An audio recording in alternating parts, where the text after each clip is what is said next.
신앙 고백이라는 말씀을 가지고 잠깐 나누려고 합니다. 우리가 금방도 신앙 고백을 했죠. 이 신앙 고백은 바로 우리가 하나님에 대한 나 자신의 신앙을 고백하는 거예요. 자, 잠깐만요. 이쪽으로 앉으면 돼요. 이쪽으로 와요.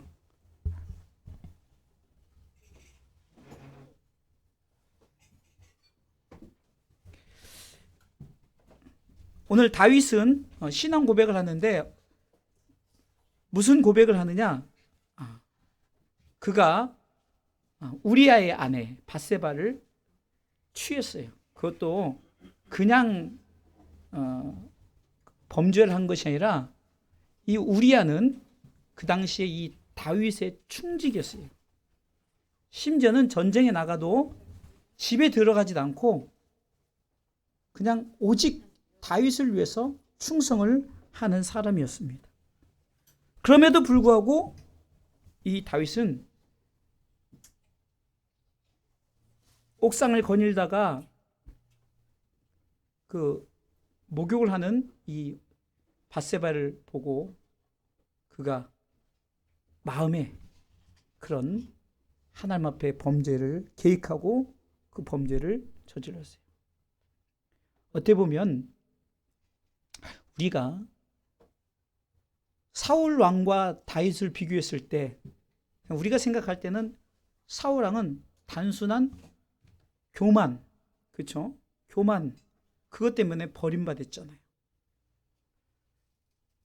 근데 우리가 보기에는 다윗은 성왕이고 거룩한 왕이고 다윗은 기억되고 아주 최고의 왕인데 사울 왕은 악한 왕이고 정말 하나님 앞에 버림받은 왕이 되었어요. 그런데 우리가 이 사실을 비교해 보면 오히려 다윗이 제 생각엔 더 나쁜 왕이에요. 더 나쁜 왕. 그렇죠? 다른 남자의 아내를 취하기 위해서 자기 충직인 그 장군 우리아 장군을 적지에 나가서 죽게 한단 말이에요. 그리고 나서 그 밧세바를 취해요. 그런데 참 왜 다윗이 그래도 하나님께서 이 다윗을 거룩한 왕, 성왕이라 했을까? 이스라엘의 국기가 보면 별이 있는데 그게 다윗의 별이잖아요. 왜 그렇게 했을까? 그것은 다윗이 하나님 앞에 돌아서는 신앙 고백이 있었기 때문에 그래요. 다시 한번 내가 깨닫고 회개하는 그런 마음이 있었기 때문이라는 거예요. 그렇기 때문에 우리는 신앙생활 하다 보면 우리도 여러 가지로 넘어질 수 있고 성경은 자빠진다는 말까지 있는데요.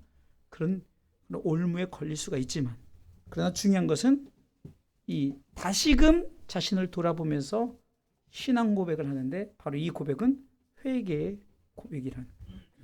그러면은 오늘 본문을 통해서 다윗은 이 신앙 고백을 통해서 어떻게 다짐을 했을까? 자, 먼저는 따라서 하세요. 정한 마음을 주세요. 이게 정하다 그러면 깨끗한, 순수하고 정결한 마음이라는 거죠. 흔히 우리가 그 불순물 없는 아주 그냥 100%의 우리가 금이 이제 불순물 없이 정지하기 위해서는 계속해서 어떻게 합니까? 불에 녹여서 완전한 금을 정지하듯 이 정한 마음이란 것은 아주 불순물이 없는 깨끗한 마음이에요. 깨끗한 마음. 이게 왜 그랬을까요? 그가 그러니까 그런 마음이 아니었다는 거죠. 그런 마음이 아니었기 때문에 그는 오늘 본문을 통해서 정한 마음을 창조해달라 이렇게 고백합니다. 창조해달라. 이게 창조라는 건 뭡니까? 여러분 잘 아시다시피 우리가 새롭게 만들어내는 걸 창조라 그러잖아요. 그러니까 그 전의 마음은 이미 죄로 인해서 이 창조 질서가 무너져 버린 거죠. 이 정한 마음을 창조해달라 이런 의미, 이 마음은 다른 게 아니에요. 마치 아담이 범죄를 했잖아요. 범죄를 통해서 어떻게 됐습니까? 창조 질서가 무너져 버린 거예요. 하나님의 창조 질서는 아주 에덴 동산에서 아주 깨끗하고 정결하게 사는 삶이었거든요. 그런데 죄가 들어옴으로 그것이 무너져서 에덴 동산 쫓겨났잖아요. 이게 우리가 이 신앙 고백서는 정한 마음이다 그러면 이게 정한 마음을 창조해 주세요. 이 마음은 다른 게 아니에요. 다시금 하나님께서 나를 만들어 달라는 거죠. 어떻게? 정한 마음으로. 이것은 우리가 예수님이 이 땅에 오셔서 제2의 창조를 하셨어요. 그게 뭡니까? 바로 구원에 대한 창조죠. 우리가 예수 믿음으로 말미암아 우리의 죄의 문제가 해결되는 거죠. 이게 내가 죄의 문제를 해결하려고 해서 해결하는 게 아니라 주님이 내 죄를 다 시켜서 우리 전가했다 그러죠. 그러니까 마치 구약 때 보면은 죄를 지으면 그 죄에 대한 비둘기 시작해서 뭐 조그만 그 짐승을 잡아서 피해 제사를 드림으로써 자신의 죄를 그 짐승에게 전가했단 말이에요. 이게 예수님이 이 땅에 오셔서 모든 인류의 죄를 한 번에 다 그래서 정한 마음의 창조라는 것은 다시금 내 신앙생활 가운데 하나님 구원받은 자로서 다시금 만들어주세요. 다시금 세워주세요. 이런 의미입니다. 그렇기 때문에 우리는 바로 우리 신앙의 고백 중에 앞서야 될 것은 하나님, 내가 구원받은 백성으로 나를 창조해 주세요. 그리고 그것에 대한 감사와 찬양을 올려드리는 것이 바로 다윗의 신앙 고백입니다. 두 번째는요, 정직한 영을 새롭게 해달라. 그러니까 여러분 보세요. 내가 이제 정결하게 되어지면, 구원받은 자로서 우리가 이제 살게 되면은 그 다음에 필요한 게 뭡니까? 내 영이 하나님 앞에 정직한 영이 되는 거예요. 우리는 이 정직하다라는 것은 그냥 우리가 단순히 그냥 한글로 보면 우리가 이제 바르고 고든 그런 건데, 그런데 좀 원어상의 의미 속에서 보면 다른 것이 아니에요. 내가 확고하다, 내가 준비되어지다, 이런 거예요. 그러니까 정직한 영이란 것은, 그러면 확고하고 정확하게 우리에게 준비되어지는 것은 누구를 통해서 이루어지느냐? 당연히 성령을 통해서 이루어지는 거예요. 정직한 영은 성령님이죠. 그 성령님이 나를 통해서 내가 정직한 영이 되어서 하나님 앞에 온전한 마음으로 새로워질 수 있도록, 내가 새롭게 재창조된 사람이 두 번째 단계는 내가 이제 새로운 마음으로 내 영이 새로워져서, 그렇잖아요. 우리 가운데 이제 새 영을 부어줬잖아요. 그 전에는 혼탁한 영이죠. 왜? 예수 그리스도를 믿지 않는 영, 악한 영이죠.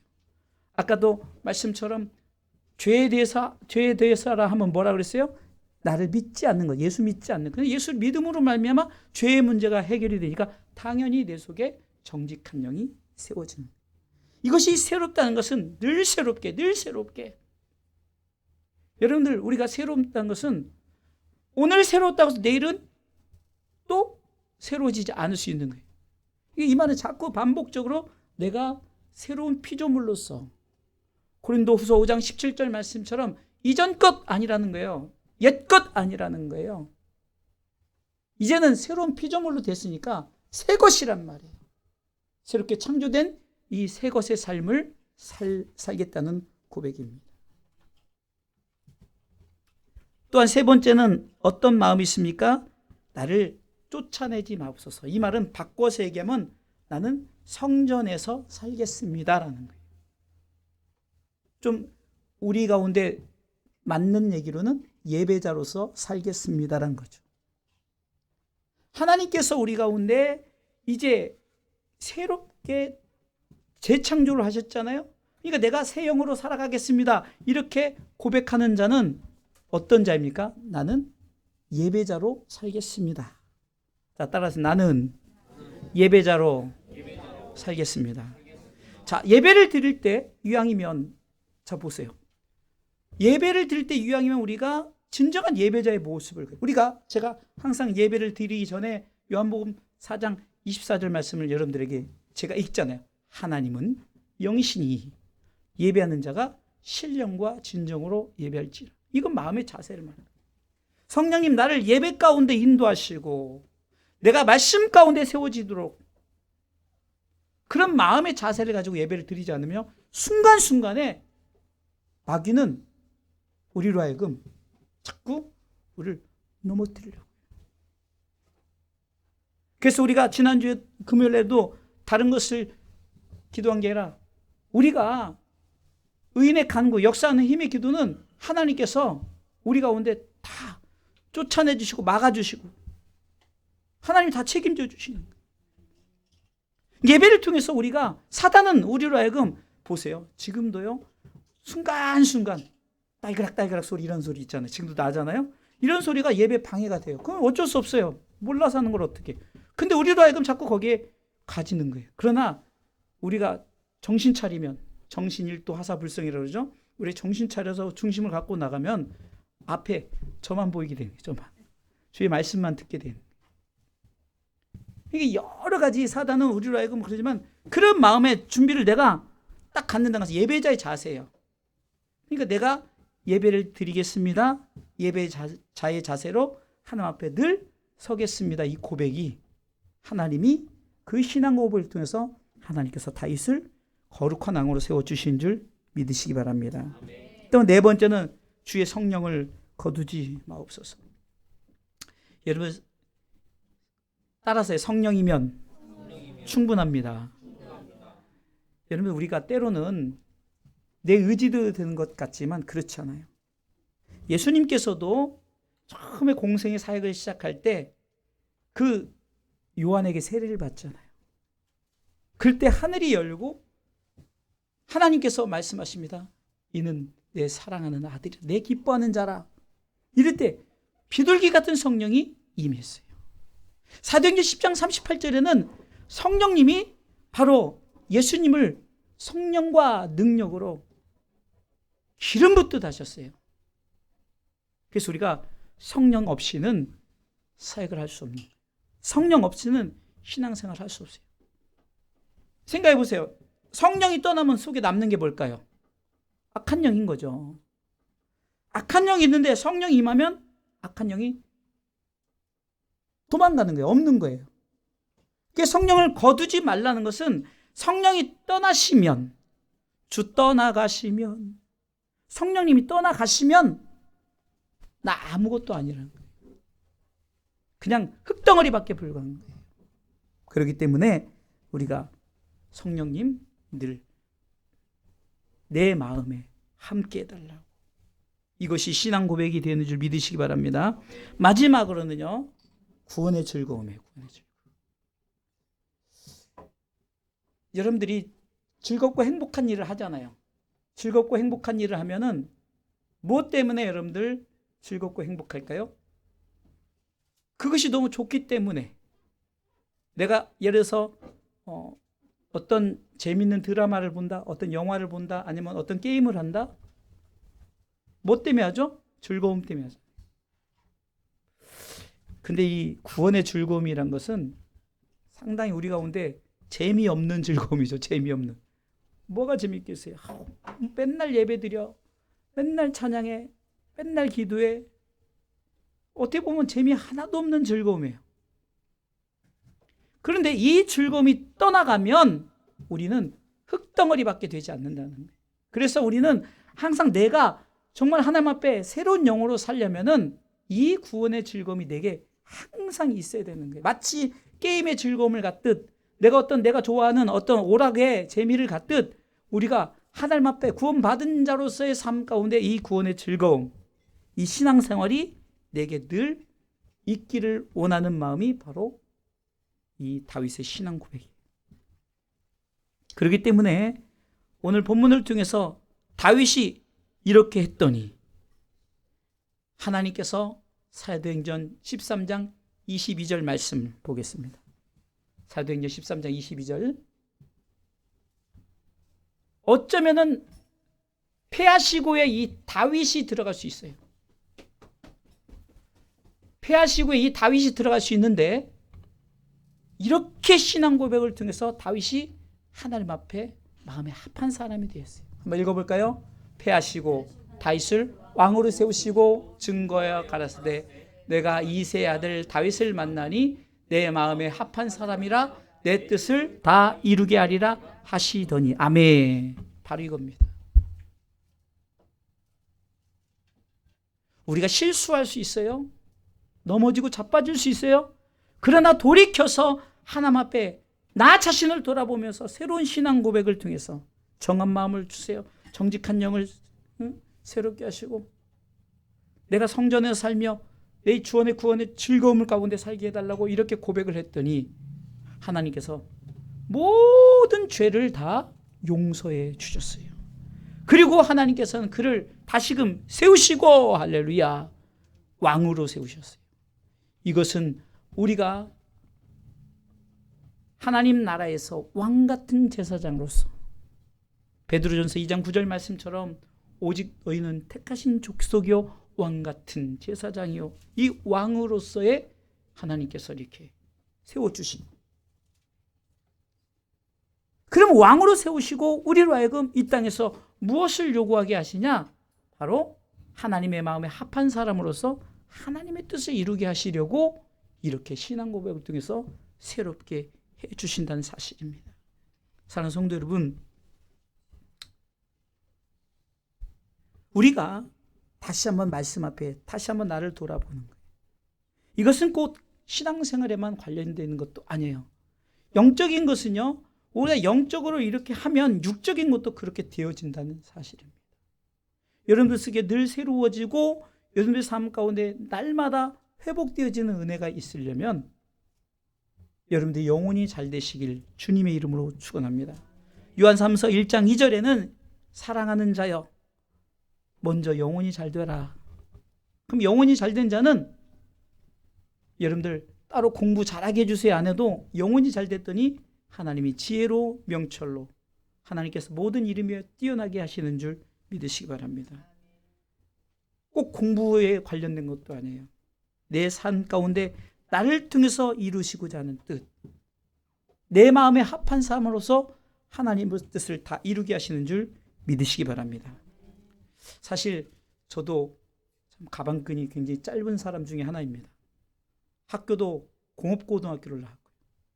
그 실질적으로 공부하면 지금도 공부하려면은 성경 보라면 보는 건데 공부하라면 나는 목사님들이 지금도 막 지금 70이 다 된 여자 목사님이 막 한 학기에 400만 원씩 된 무슨 공부를 한대요. 지난번에 만나서 대화를 하는데 그래서 그러면 학비가 얼마 했더니 뭐 한 학기에 400만 원씩 낸대요. 그 2년 동안 공부하는데 70인데 공부해서 뭐 하시려나 목사님이 그런 생각이 드는데 아마 공부를 좋아하니까 하겠죠. 근데 저는 공부 그렇게 좋지 않아요. 근데 하나님이 음악이란 것을 알게 하시고 또 신학이란 것을 알게 하셔서 결국은 하나님께서 하나님의 뜻을 이루고자 어떤 모습이든 하나님이 사용한다는 거예요. 좀 부족하면요 요즘에 네이버에게 물어보면 되잖아요. 우리 어르신들 잘 무슨 말인지 모르죠. 검색하면 다 나와요. 좀 뭐가 모른다 그냥 질문하면 다 나와요. 그게 뭐가 문제예요? 중요한 것은 하나님의 어떤 모습으로든 나 자신의 온전한 신앙 고백을 통해서 하나님은 영혼이 잘된 자에게는 하나님께서 귀하게 쓰시는 줄 믿으시기 바랍니다.